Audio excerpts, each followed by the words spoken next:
રાજ્યમાં હળવાથી ભારે વરસાદની આગાહી કરવામાં આવી છે।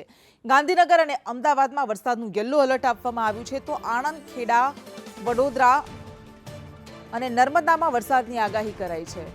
ભરૂચ, સુરત, ડાંગ, નવસારીમાં વરસાદનું યલો એલર્ટ અપાયું છે। વલસાડ, તાપી, સુરેન્દ્રનગરમાં વરસાદનું યલો એલર્ટ, જામનગર, પોરબંદર, દ્વારકામાં વરસાદનું યલો એલર્ટ આપવામાં આવ્યું છે।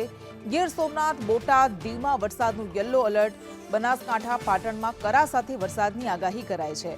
મહેસાણા, સાબરકાંઠા, અરવલ્લીમાં પણ વરસાદની આગાહી, આ ઉપરાંત દાહોદ, મહીસાગર, પંચમહાલ, છોટાઉદેપુર, રાજકોટ, જૂનાગઢમાં વરસાદની આગાહી કરાઈ છે। અને વધુ વિગત માટે ન્યૂઝરૂમથી કિન્નરી મારી સાથે લાઈવ જોડાઈ ગયા છે। કિન્નરી, હજુ 4 દિવસ રાજ્યમાં વરસાદ પડશે અને એના માટે રાજ્યવાસીઓએ તૈયાર રહેવું પડશે, શું કહે છે સિસ્ટમ? બિલકુલ કૃષ્ણા, જણાવવા માંગીશ, વિંડીના માધ્યમથી જ બતાવવા માંગીશ કે જે પ્રમાણે અત્યારે આખા ગુજરાતની ઉપર એક વરસાદી સિસ્ટમ જોવા મળી રહી છે, જે વેસ્ટર્ન ડિસ્ટર્બન્સ સર્જાયો છે રાજસ્થાન તરફ, જે સાયક્લોનિક સર્ક્યુલેશન જે છે તેના કારણે થઈને અત્યારે આખા ગુજરાતની ઉપર વાદળ છવાયેલા જોવા મળી રહ્યા છે।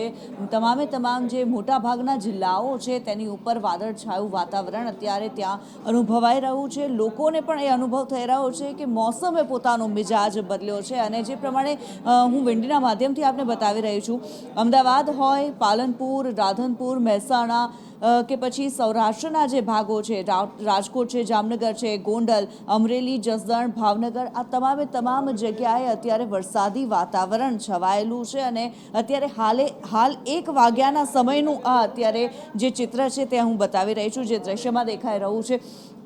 વિંડીની અંદર સ્પષ્ટપણે જોવા મળી રહ્યું છે કે કચ્છની ઉપર, સૌરાષ્ટ્રમાં ઉપરાંત જે ઉત્તર ગુજરાત અને દક્ષિણ ગુજરાતના જે ભાગો છે તેના ઉપર એક વાદળનું આખું ઘટાટોપ જાણે છવાયું હોય તે પ્રકારના દ્રશ્યો અત્યારે જોવા મળી રહ્યા છે। અને મહત્વપૂર્ણ રીતે જો વાત કરવામાં આવે, આગામી 4 દિવસ હજી પણ વરસાદની આગાહી કરવામાં આવી છે। ઉપરાંત જો કચ્છની વાત કરવામાં આવે, કચ્છની અંદર કરા સાથે વરસાદ વરસી શકે છે, હળવાથી સામાન્ય વરસાદની આગાહી કરવામાં આવી છે। મોટાભાગના જિલ્લાઓની અંદર યલો એલર્ટ જાહેર કરવામાં આવ્યું છે વરસાદ માટેનું। આ સાથે જ જો વાત કરવામાં આવે, વરસાદની સાથોસાથ લગભગ 50 થી 60 કિલોમીટર પ્રતિ કલાકની અંદર ઝડપે પવન પણ ફૂંકાઈ શકે છે। કૃષ્ણા, જી બિલકુલ, આભાર આપનો તમામ વિગત માટે।